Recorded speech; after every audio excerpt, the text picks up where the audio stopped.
I was a little boy when I saw my first eagle. It was the coolest thing.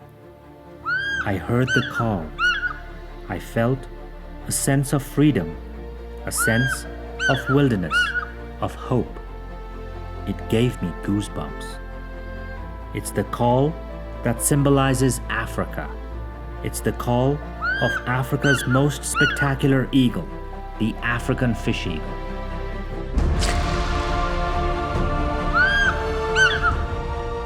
My name is Monir Virani, and I've been studying these eagles for over 20 years at Lake Naivasha, a very special lake in the heart of Kenya's Great Rift Valley, home to one of the world's biggest concentrations of wildlife. Naivasha has grown into one of Kenya's greatest economic miracles, having some of the world's largest flower farms, a geothermal power plant that supplies half of Kenya's electricity, and a rapidly growing human population. But this story is not about the lake.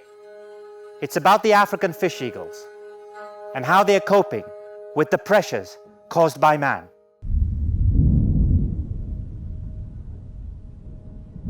I think without exception, everybody who lives around the lake is absolutely shocked at what's going on.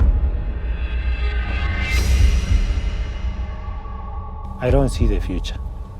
It doesn't look bright. A whole lot of things have changed, not all of them for the best. Well, fish eagles, even today the fish eagle numbers are just still amazing. There are so many poachers.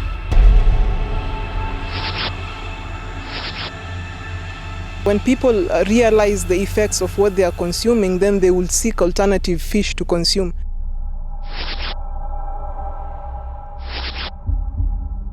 And I would say that the biggest threat now is the people themselves.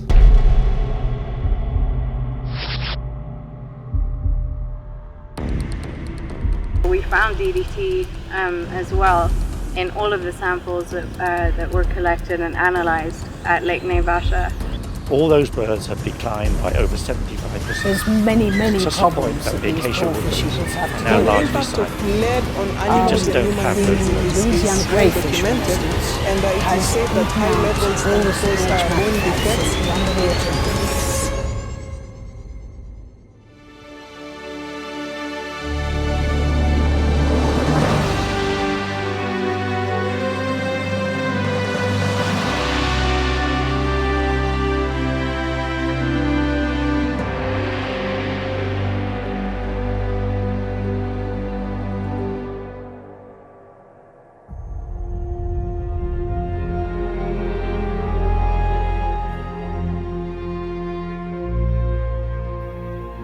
Lake Naivasha is the highest freshwater lake in Kenya's Great Rift Valley, with a dynamic, exciting, and somewhat tumultuous history. It is recognized as one of the world's top 10 birdwatching sites, having a unique biodiversity that includes the highest concentration of African fish eagles in the world.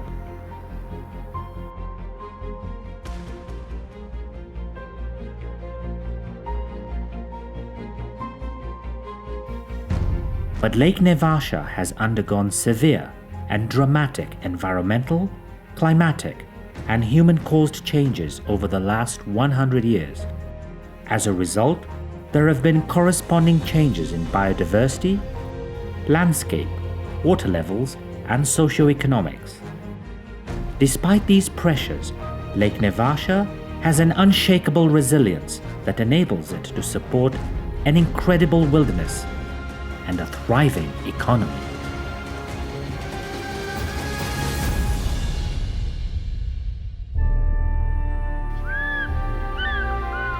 In Africa, no other bird has come to symbolize elegance, majesty, and splendor like the African fish eagle.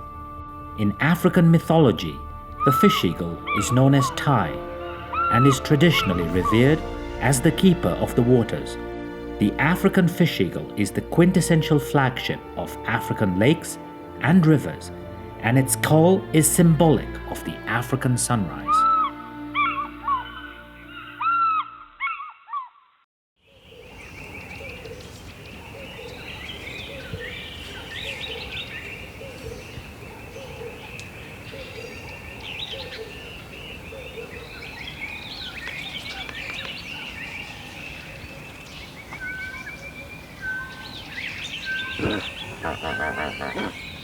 That eagle over there, I call her CF. She's a spirited and determined female. We tagged her in 1997 as part of a banding program to understand why fish eagles were not producing chicks in the mid-1990s. She has been around the block a long time, at least 20 years as an adult. She has seen it all, the good times and the carnage. Last year, she successfully raised 3 chicks and has always raised multiple chicks year after year. There is something really special about her. Fish eagles are apex predators and prefer water bodies that are clear and shallow with thriving fish populations. They nest mainly on tall trees that overlook the water. At Naivasha, fish eagles breed around May and usually raise 2 chicks that leave the nest after about 4 months. Juveniles are dark and scruffy, and it takes them up to 5 years to get the gorgeous adult plumage. Fish eagles normally hunt in long, shallow dives and prefer snatching fish from the surface. Like all birds of prey, fish eagles are renowned for their excellent eyesight, being able to see forward and sideways at the same time.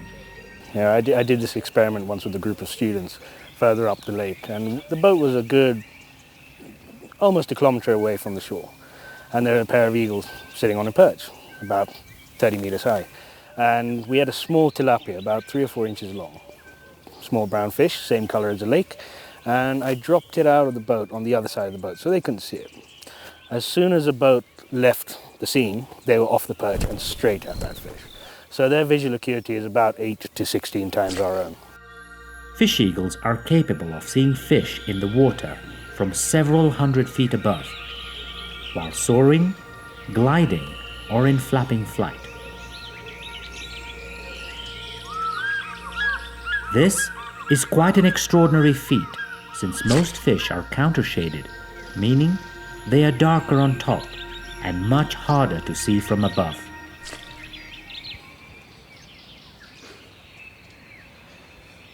In the late 1960s, the late Dr. Leslie Brown pioneered fish eagle studies around Lake Naivasha.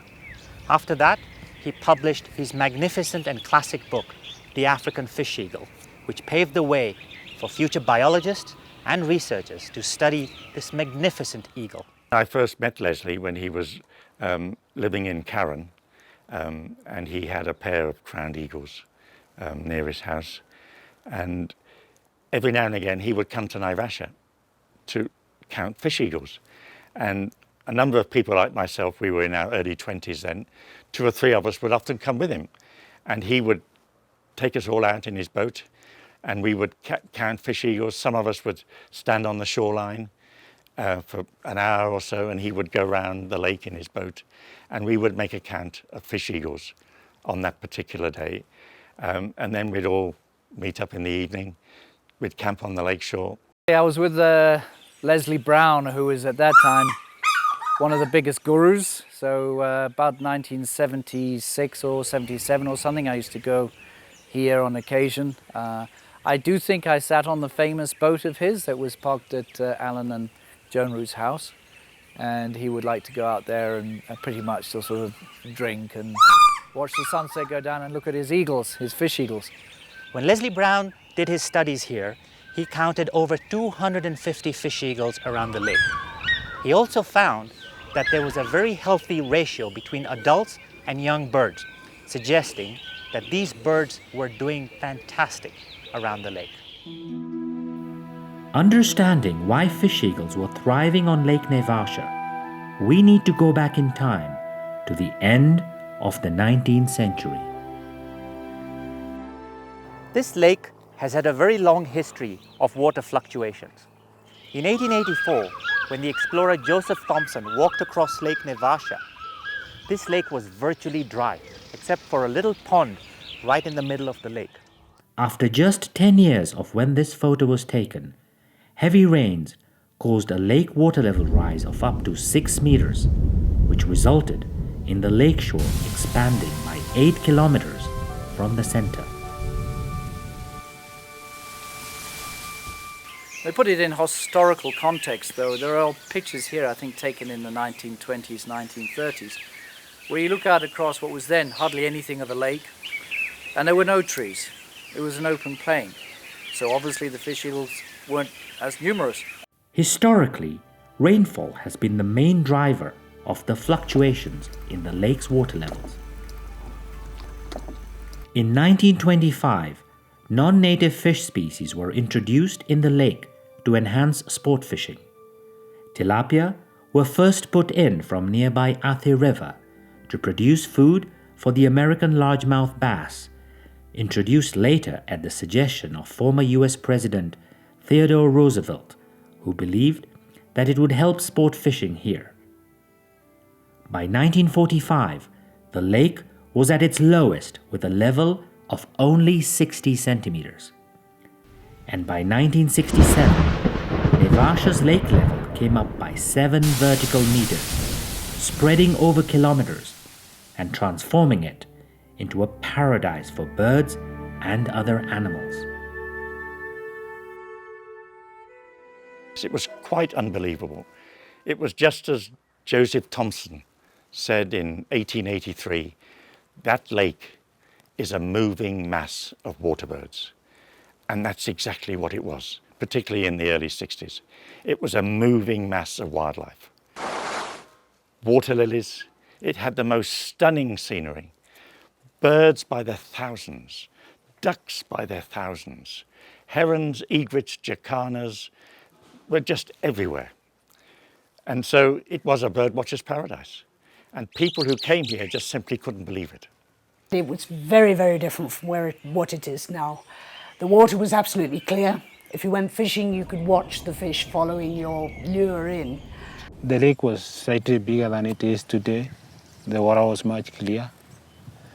There were thousands of coots that used to be on the lake. Those are some of the memories you have of the early days of Naivasha. This crystal clear water, these immense numbers of birds. What changed? Explosion of human population.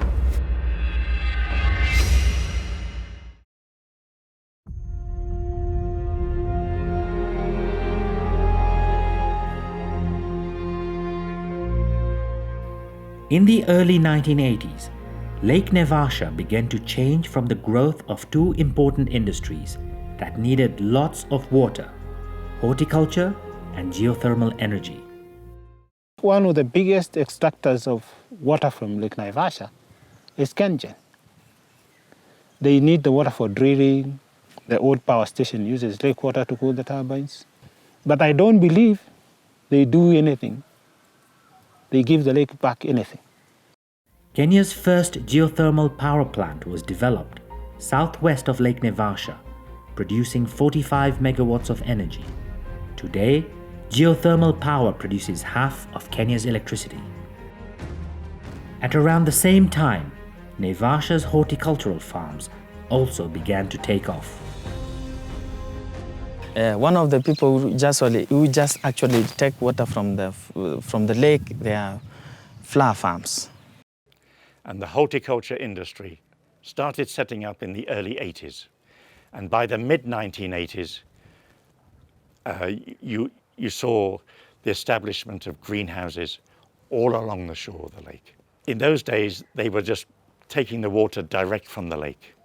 From humble beginnings, Lake Naivasha now supplies 20% of the roses sold in Europe and 70% of the United Kingdom's market, making it a multi-million-dollar industry for Kenya. There are more than 60 flower farms in the Naivasha Basin, employing more than 50,000 people. To them, Lake Naivasha offered abundant, fresh, clean water, over 300 days of sunshine a year, and only 2 hours from an international airport where they could export their produce, be it agriculture or floriculture, flowers. And that just increased and increased and increased. In 2014, Kenya's flower industry raked in nearly $600 million. But this top GDP earner for Kenya came at a price. A lot of people say that the horticulture and agricultural industry lowered the level of the lake by 4 meters. But the two industries attracted a stream of people flocking to Naivasha in search of jobs. The impact was dramatic. Lake levels went down, and at the same time, we saw the town sewage was pouring into the lake. I think it's now 15, 16 years where the sewage has just poured into the lake 365 days a year. That has totally destroyed the lake. Because of the human population, we have more villages with absolutely no sewage treatment at all. So it's good old-fashioned long drops, and that finds its way into our shallow aquifer that extends a long way back, which finds its way back into our lake. Yes, I agree. They have been having serious challenges in managing the sewage in totality, because you still find some sediments finding their way into the lake. And these effluents provide rich nutrients for algae blooms that deplete the lake of its oxygen, thereby suffocating it. You have this issue always of having pollutants going in the direction where we can have, a red-brown algae, which is quite dangerous for our wildlife species as well as livestock. Some of these algal, blooms can be poisonous. What usually happens when you have a major algal bloom, then you create this anoxic condition in the water. And we have had cases of such where even there are fish kills. Right. Like in 2009 we had that. There was a lot of rotting at the lake bed, and this gave an indicator to probably what had caused the fish kill. Seen the fish bury up several times, especially before the lake came up. There was a time the lake went down and then came up. Just when it went down, in fact, there were hundreds of fish that died. As more and more people flocked to Naivasha, more sewage entered the lake and more water was being taken out of it. The pressure on the lake and the fish eagles was building. In 2009, Lake Naivasha was at its lowest level, the lowest it had ever been in 60 years. In fact, the water level that you see over here was out 1 kilometer, just a little puddle at the back over there. And because fish eagles need perches to hunt efficiently, they had to adapt to novel ways in order to get their food. And one of the ways they did that was by perching at the backs of hippos. But all the people working around Lake Naivasha needed to eat as well, and so fishing also boomed, both legal and illegal. The numbers of fishermen, both legal and illegal, increased 10-20-fold.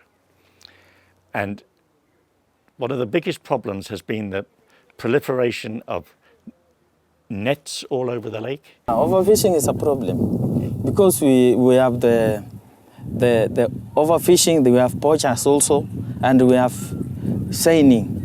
We call it korosho. There are so many poachers, but the poachers are just coming from within. I would tell you that one of the biggest menace that we have in Lake Naivasha is illegal fishing, what we call the unlicensed vessels.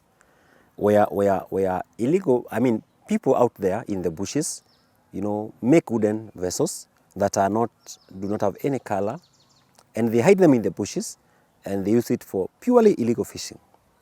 What we are doing about that is that every day we are able to organize for patrols. We joined one of the county patrol boats and their chairman, Daniel Onyango. He explained to us that every single day they seize and destroy undersized fishing nets, confiscate illegal fishing boats, and with the help of the fishing community, deter unlicensed fishermen and arrest fish poachers who are then prosecuted and fined. But the overfishing still goes on a massive scale, with the disastrous consequences for the papyrus plants lining the shore. The papyrus belt is a critical filtration system that has declined by nearly 80% over the last 4 decades. The papyrus belt was the lungs of the lake, the life support system that this lake had. But as the papyrus got eaten away and destroyed, every time it rained, all the silt, sludge, garbage came into the lake, and it's still doing the same now, 10 years later. There are more and more people around here. There's more and more need for water. There's more and more nutrients flowing into the lake, causing turbidity. And there's more and more industry and farming around the lake, which means a lot of the big trees have been taken out, which is what they use for their nests. There's many, many problems that these poor fish eagles have to deal with. What was the difference in fish eagle densities between pristine and degraded habitat? Well, the difference is actually quite staggering, and that's the major threat, habitat destruction. So around where we are now, where we have lush acacia woodlands, nice steep shores, the density is about 5 eagles per kilometre. But then when you go to the side of the lake where there's complete coverage of flower farms, riparian trees have been raised down to the ground, that goes down to 0.5 eagles per kilometre. So the density in good habitat is 10 times more. And yet, despite the rapidly changing and degraded environment, the fish eagles continue to thrive.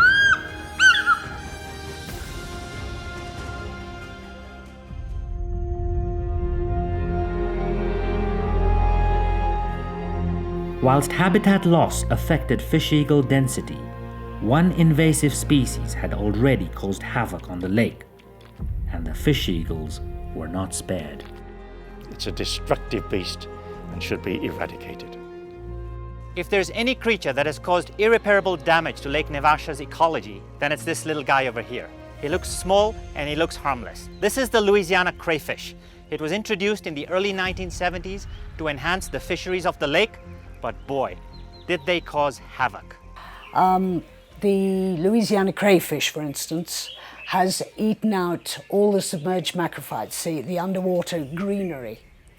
Without that, the coot, the small black coot, no longer is here in the numbers that it used to be.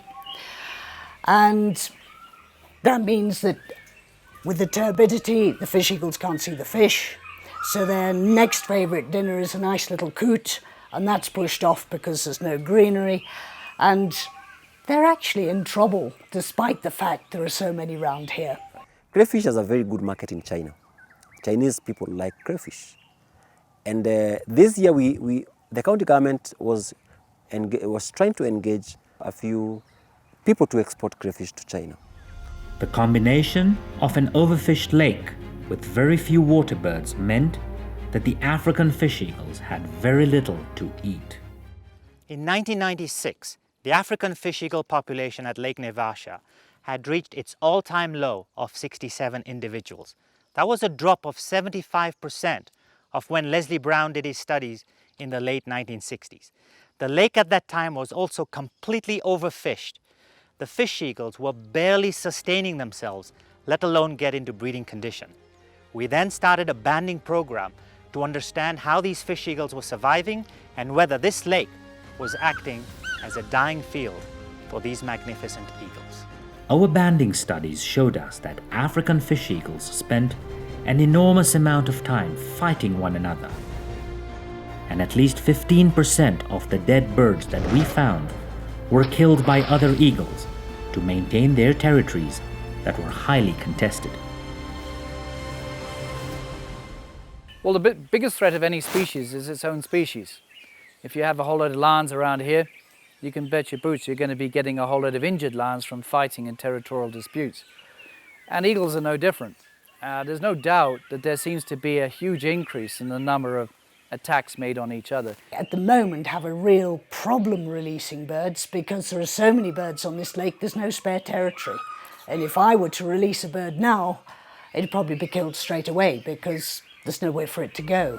The frequency of fish eagle fights increased as their population went up by 40% following heavy rains and a rise in water level in the year 2000. And ironically, it was yet another invasive species that helped the fish eagles recover. As the lake water level rose, this guy over here, the common carp, found his way accidentally into the lake. For the very first time, Lake Naivasha had a bottom-feeding fish, one that stirs up the sediments, that eats all the submerged plants, and destroys the nests and eats the eggs of other spawning fish. This carp over here caused havoc. He's huge, but the fish eagles love them.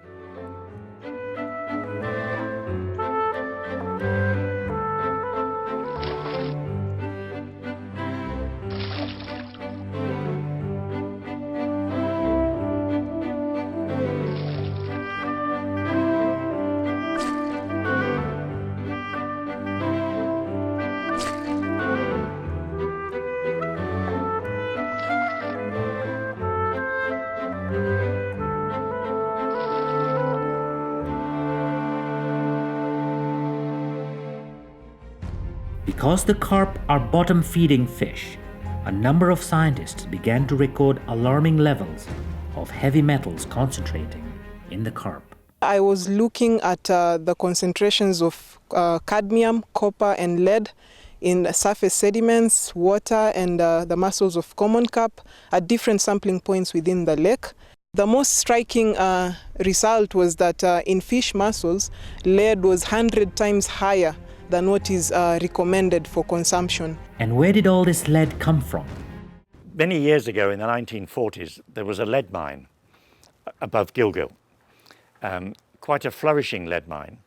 And the owners of the lead mine every day flushed everything down the Gilgil River, and that ended up in the lake. So what does high levels of lead in the fish, water and sediments mean for the people living around the lake? It is said that high levels can cause bone defects, they can affect reproduction, and they can also generally be carcinogenic, affect nervous system, etc. These are just some of the effects related to this. So health-wise, this is what the impact will be. In terms of socioeconomics, we know that common carp constitutes over 90% of the fishery in Lake Naivasha. So when people realize the effects of what they are consuming, then they will seek alternative fish to consume. And this will affect the fishermen in terms of earning from their livelihoods from fishing activities within the lake. Heavy metals were not the only industrial pollutant that caused concern. With the flourishing flower industry now well established along the shore, the public wanted to know where the harmful pesticides were ending up in the lake. This one affects our community because they throw some chemicals to the lake. One such pesticide was DDT, which was banned in Kenya in 1986. But pressure mounts for its use for malaria control. DDT causes eggshell thinning in birds of prey, causing eggs to be more brittle, and so fewer chicks survive. Lake Naivasha is, kind of a hub for floriculture and horticulture activities, and so there's been a lot of concern over, how those practices are run and whether they're affecting the lake and the biodiversity around it. The horticultural activity, we don't know what they're putting in the lake. Could be all kinds of pollutants affecting eggshell thickness, etc., development of chicks. Nobody wants to believe it, but I still think it's going on. The larger flower farmers, many of them don't use those type of chemicals, and they are concerned about the lake. But unfortunately, they're lumped in with everybody else. There are the irresponsible ones as well as the responsible ones. I cannot really criticize or comment so much on pesticides finding their way into the lake. Most of these flower farms really takes care of what gets back into the lake, and I really commend some of them. It was not surprising that there was, we found DDT as well in all of the samples that were collected and analyzed at Lake Naivasha.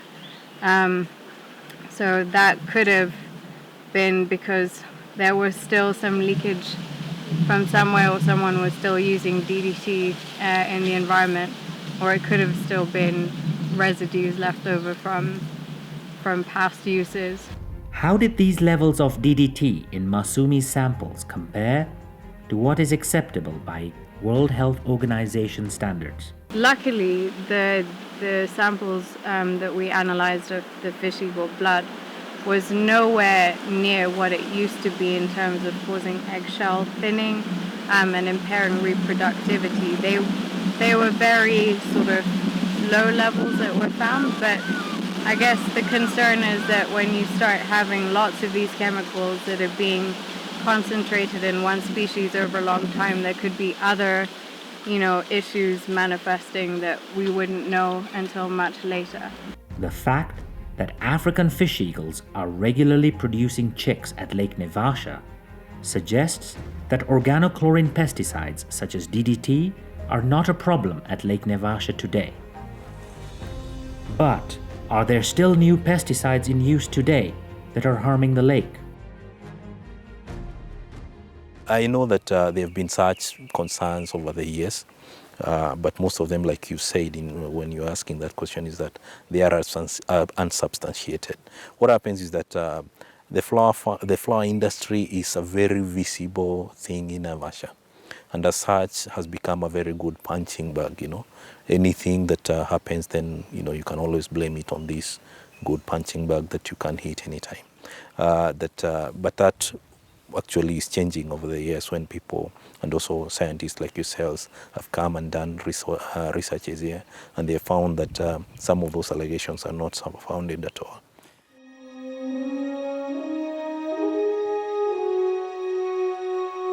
In the year 2010, after the worst drought in 60 years, Naivasha's health was in critical condition. There was public outcry for the Kenyan government to step in.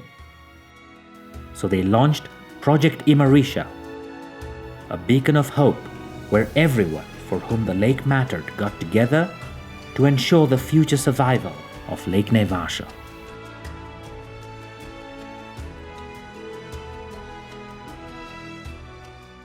Naivasha is a government initiative which was started in 2011. And the purpose of Naivasha Naivasha was to initiate a sustainable development program within the Lake Naivasha basin. Local NGOs helped mobilize the community. Well, since the mid-90s, WWF has been working in the basin, working specifically with communities, so developing governance, water governance with the communities and natural resource management. And what we do is we provide them with support, like financial support, through the buying of seedlings, for tree seedlings, as well as napier or cocksfoot grass for contouring. And then we also train them through the Ministry of Agriculture on how to actually develop the contours, maintain the contours, and manage their farms better. So this way we have reduced the amount of soil erosion. We are starting to see very good change in water quality and livelihoods, of course, is the PES, the Payment for Ecosystem Services Scheme. Now that was started and was initially supported quite well by the Lake Naivasha Growers Group. And without them, we wouldn't have had this success story. Even private industry got into the act. Over the years, what LNGG and various growers have done, we've been trying to adopt good agricultural practices. And apart from that, also, we've been looking at our way of using pesticides and treatment of water. Most of the growers now have adopted closed system hydroponics, which means that any excess water in the greenhouse is usually recycled for reuse. And as such, there is no runoff or any pesticide that come out of the greenhouses into the environment. Our core business is to look at the sustainability of the industry in this area. And when you talk about sustainability, we must talk about environmental care and conservation efforts to ensure that we're not depleting the natural resources that we're using at a rate that we don't use them at a rate that is not sustainable. And that matters to the next generation more than anybody. Tell me what is different from here in your home or school? In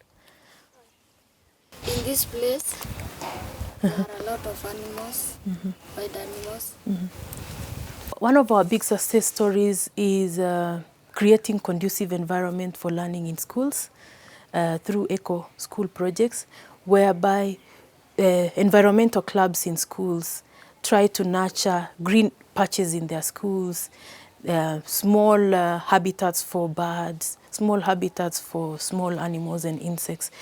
For them to enjoy, that is one, and something else for them to interact with nature, to know how they need to relate with nature.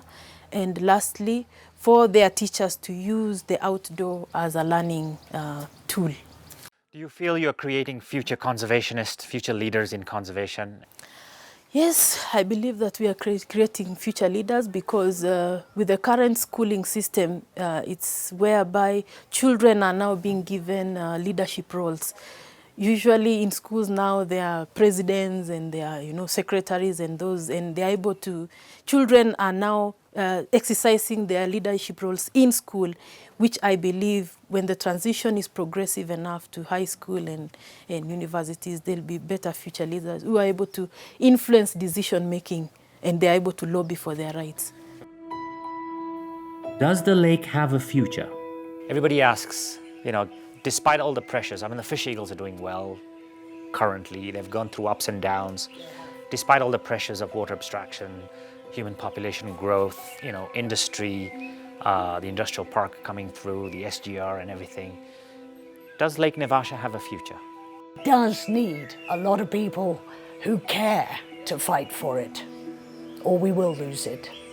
I would imagine here in the next 50 years or so that Lake Naivasha will still exist in some form, and nature is incredibly resilient. It will find its way. I don't see the future. It doesn't look bright. I expect in 50 years, even if the lake will be there, it will be very much polluted. It is very possible that my grandchildren will still see Lake Naivasha. But there is need for, a lot of effort in conservation, in awareness creation, in restoration program.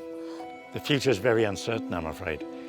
I don't think the lake will ever come back to what it was in the 60s and 70s. I think those days are gone. Lake Naivasha's future is in our hands. We as the people living around the lake, conservationists, scientists, policymakers. I think so, because over the last 30 years, the species composition in all facets of this lake, all the fish, all the water plants, etc., they're all invasive and they've changed the lake hugely. This lake used to be crystal clear, but now it's turbid, you can't see below the surface, and that's as a result of crayfish and carp coming in and such. So one could argue that the lake is at its worst condition possible, but the eagles and wildlife is doing rather well in the places which are protected. During the making of this film, both lake levels and numbers of carp were up. And in my 20 years of study, I had never seen so many fish eagles as I did in 2016. They obviously had a lot of food to eat and a community that loved them, and that's why they were thriving.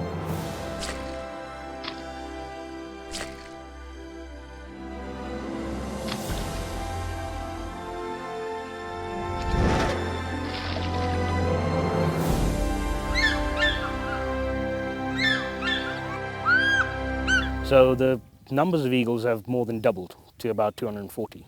And that goes back to the numbers recorded by Leslie Brown in the 60s and 70s. So the lake is at carrying capacity for the eagles and they're doing fantastically well. Most pairs have 2 or 3 juveniles. The future of Lake Naivasha and its people, and indeed of the fish eagles, hangs precariously in the balance. Perhaps the eagles will still be here 20 years from now. Their evocative call shattering the dawn silence. But for now, the eagles are doing well. High water levels have brought in an abundance of fish and there is still good nesting habitat. But what gives us greatest hope is the goodwill of the local people to save the lake. But as man continues to exert more pressure on this lake, the eagles will have to find new ways to adapt. Lake Naivasha is not just a place of beauty or a place of financial gain. It is a place of inspiration, a place of hope, a place where man and eagle must come together to use the lake wisely.